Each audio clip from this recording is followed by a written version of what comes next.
Good morning class. Welcome to Koleshwar genius CBSE school Ambajogai.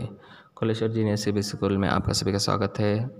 In last lecture we discuss about the nutrition in plants, also discuss about the mushroom and the fungi and a project of fungi. आप मुझे आशा है कि आपने वो project किया होगा। Look the next during the rainy season the spoil many things, ask your parents about the manage of fungi in your house. जिस तरह से कवक कैसा होता है ये आप अपने घर में पूछ सकते हैं। The fungal spores are generally present in the air when they land on wet and warm things, they germinate and grow. Now can you figure out how we can protect our things from getting spoiled. मतलब ख़राब चीज़ें जो हैं उसके ऊपर कवक कैसा आता है ये हमारे घर में हम पूछ सकते हैं। इसलिए ज़्यादा से ज़्यादा क्या करें, हमारी चीज़ें ख़राब ना हो इसलिए ध्यान दें। Some organisms live together and share shelter and nutrients. This called symbiotic relationship means सहजीवी रिलेशनशिप, संबंध जिसे कहते हैं एक के ऊपर दूसरे का जीवन रहना, उसको symbiotic relationship कहते हैं। For example, certain fungi live in the roots of trees. The tree provides nutrients to the fungus and in return receives help from it to take up water and nutrients from the soil. This association is very important for the tree. देखो जैसे कि पेड़ के जड़ों में क्या होता है, कवक होता है, फंगस होता है, और वो क्या करता है, उससे न्यूट्रिएंट लेता है और बदले में क्या करता है, उसको पानी, ज़मीन से पानी निकालने में मदद करता है। In organism called lichens chlorophyll containing partner which is an alga and a fungus live together. The fungus provides shelter, water and minerals to the alga, and in return the alga provides food which it prepares by photosynthesis. जैसे कि शैवाल हम पानी में देखते हैं जो क्या करता है, हरित लवक यानी हरित द्रव्य एक दूसरे को बेचता रहता है, कंटेनिंग पार्टनर है जो इसका, वो क्या करता है, अलगा को क्या करता है, वो देता है और उसी के साथ मदद कर कर फोटोसिंथेसिस प्रक्रिया पूरी करता है।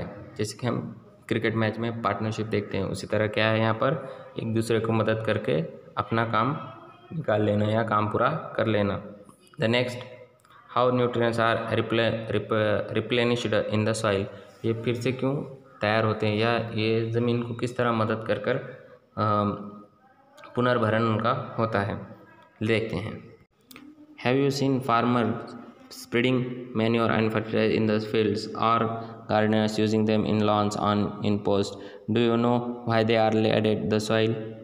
You learn that plants absorb mineral nutrients from the soil, so their amounts in the soil keep and declining. Fertilizers and manures contain plant nutrients such as nitrogen, potassium, phosphorus, etc. These nutrients need to be added from time to time to reach the soil. We can grow plants and keep them healthy if we can find out the nutrient requirements of plants. जैसे कि हम देख सकते हैं कि जैसे हम खेतों में खाद देते हैं और जो खाद होता है या सेंद्रीय खाद होता है जो हम डेली यूज़ करते हैं, या फिर फर्टिलाइज़र होता है या रासायनिक केमिकल का होता है, तो इससे क्या होता है, ज़मीन की पोषकता बढ़ाने में हम उसकी मदद कर सकते हैं। ये तो हम सभी जानते हैं, ज़मीन को क्या चाहिए उस हिसाब से हम न्यूट्रिएंट्स उसे देते रहते हैं। जैसे हमें भूख लगने पर खाना और प्यास लगने पर पानी मिलता है, उसी तरह ज़मीन को भी हर चीज़ हमें देना ज़रूरी होती है, चाहे मैन्योर हो या फर्टिलाइज़र हो, उसको देना ज़रूरी है। अब देखते हैं आगे।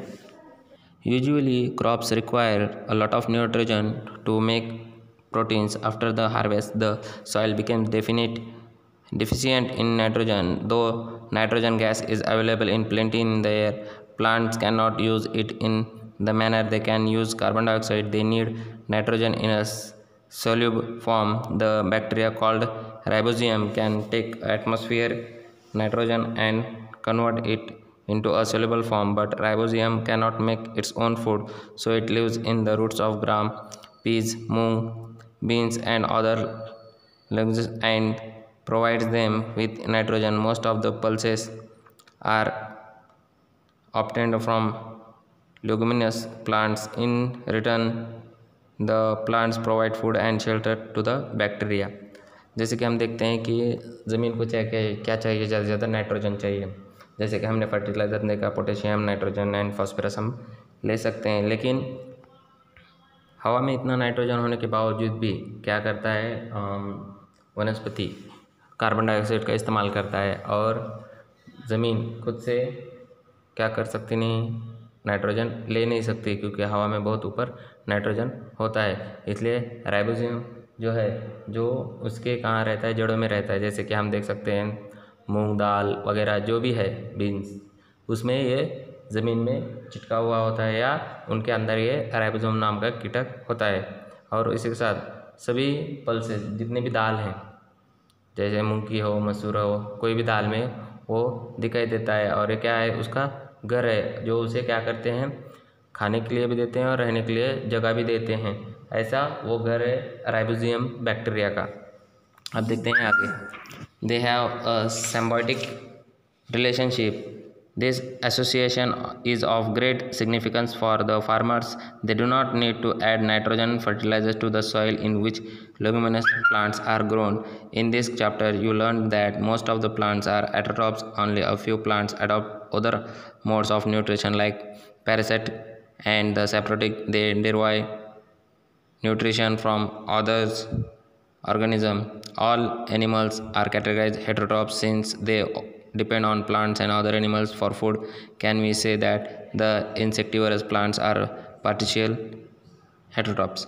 जहाँ तक कि हमने देखा कि राइबोसोम और जो हमारे पल्सेस हैं उनको क्या कहेंगे, दोनों के बीच में सिम्बायोटिक रिलेशनशिप है, इसलिए नाइट्रोजन डालने की ज़रूरत नहीं लगती है। इस पार्ट में हमने क्या क्या सीखा, अलग अलग न्यूट्रिशन के बारे में सीखा, उसी के साथ हेटेरोट्रॉप्स इवन और अदर जो मोड हैं न्यूट्रिशन के, सेप्रोटिक एंड द पैरासिटिक। और इसी के साथ हमने ये देखा इंसेक्टिवरस प्लांट्स को भी देखा, जो क्या है पार्टिशियल हेटेरोट्रॉप्स है। यहाँ ये चैप्टर ख़त्म होता है।